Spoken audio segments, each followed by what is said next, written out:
Assalamualaikum warahmatullahi wabarakatuh. Selamat malam teman-teman semua.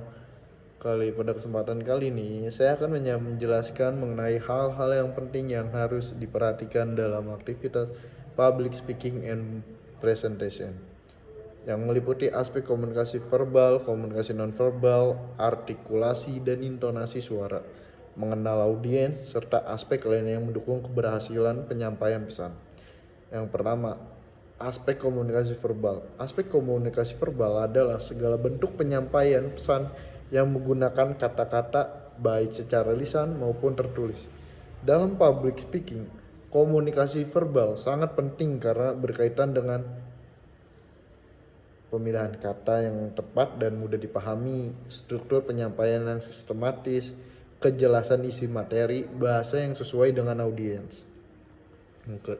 Seorang pembicara harus mampu menyusun materi dengan runtut, mulai dari pembukaan, isi, hingga penutup. Selain itu juga, pengguna bahasa harus disesuaikan dengan situasi, apakah formal atau semi formal. Hindari penggunaan kata yang ambigu atau terlalu teknis jika audiens bukan dari bidang yang sama. Kedua, ada aspek komunikasi nonverbal.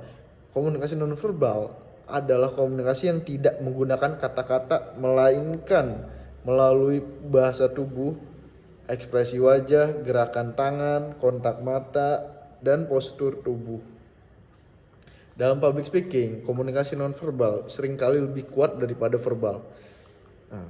Beberapa hal yang harus diperhatikan yaitu kontak mata untuk menunjukkan kepercayaan diri, ekspresi wajah yang sesuai dengan isi pembahasan, gestur atau gerakan tangan yang natural, postur tubuh yang tegap dan terbuka. Jika bahasa tubuh tidak selaras dengan apa yang diucapkan, maka audiens bisa merasakan ragu terhadap pesan yang disampaikan. Yang ketiga ada aspek artikulasi dan intonasi suara. Artikulasi adalah kejelasan dalam mengucapkan kata-kata, sedangkan intonasi itu sendiri adalah naik turunnya nada suara saat bicara. Jadi artikulasi yang jelas akan membantu audiens memahami pesan dengan baik. Hindari berbicara terlalu cepat atau terlalu pelan. Selain itu, intonasi juga bervariasi akan membuat penyampaian tidak monoton dan lebih menarik gitu.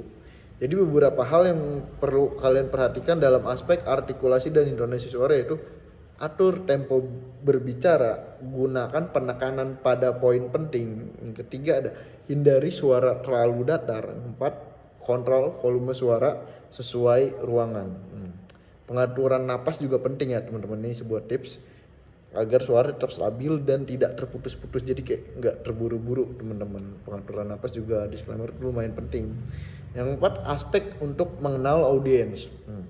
Mengenal audiens merupakan satu kunci keberhasilan dalam public speaking teman-teman. Seorang pembicara itu harus memahami apa aja sih aspek-aspek agar kita bisa mengenal audiens gitu. Yang pertama itu kita lihat siapa audiens kita, ya kan. Yang kedua ada rentang usia dari berapa sampai berapa gitu yang akan menjadi audiens kita, pendengar kita. Nah, apa sih latar belakang pendidikan dari audiens kita ini gitu. Misalkan kita di acara seminar sekolah SMP, berarti kan serata pendidikannya SMP gitu loh.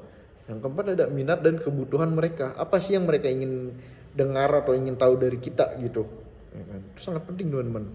Dengan mengenal audiens, kita bisa menyesuaikan gaya bahasa, contoh yang digunakan serta cara penyampaian agar lebih relevan dan mudah diterima gitu kan.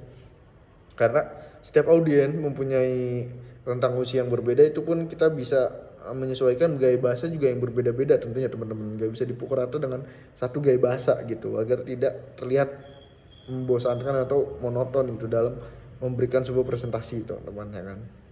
Misalnya bicara di depan mahasiswa, tentu berbeda dengan kita berbicara di depan profesor atau anak sekolah gitu. Itulah yang menjadikan pembeda gitu. Rentan-rentan itu tuh kita memposisikan diri sebagai narasumber atau mempresentasikan suatu hal, itu kita bisa membeda-bedakan gitu teman-teman. Jadi nggak bisa dipukul rata. Kita menggunakan metode ini dalam acara ini gitu, nggak bisa teman-teman. Yang kelima, ada aspek lain yang terkait.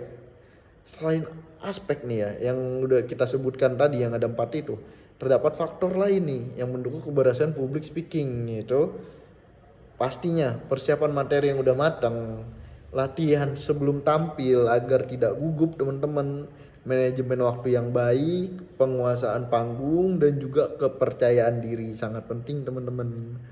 Nah, latihan yang cukup akan ngebantu kita mengurangi rasa gugup gitu, kayak sering-sering berlatih lah gitu agar gugup itu lama-lama terkikis gitu, dari 1 ke 2 ke 3 gitu, lama hilang gitu gugup itu sendiri. Selain itu juga penting untuk ngelola rasa cemas gitu dengan teknik pernapasan atau persiapan mental gitu. Kelola tuh apa sih kecemasan yang di kepala kita tuh, kita kelola seolah kayak itu nggak akan terjadi gitu. Kita bisa mengelola kecemasan yang ada di kepala kita sendiri gitu teman-teman ya kan. Nah, penutupnya, sebagai kesimpulan dari saya teman-teman, public speaking yang efektif tidak hanya bergantung pada apa yang kita katakan, tapi juga bagaimana cara kita menyampaikannya teman-teman. Komunikasi verbal, non verbal, artikulasi dan intonasi, pemahaman terhadap audiens, serta persiapan matang merupakan faktor utama yang menentukan keberhasilan presentasi. Dengan memperhatikan seluruh aspek tersebut, diharapkan pesan yang disampaikan dapat diterima dengan baik oleh audiens. Gitu teman-teman. Demikian penjelasan dari saya. Terima kasih atas perhatiannya. Wassalamualaikum warahmatullahi wabarakatuh.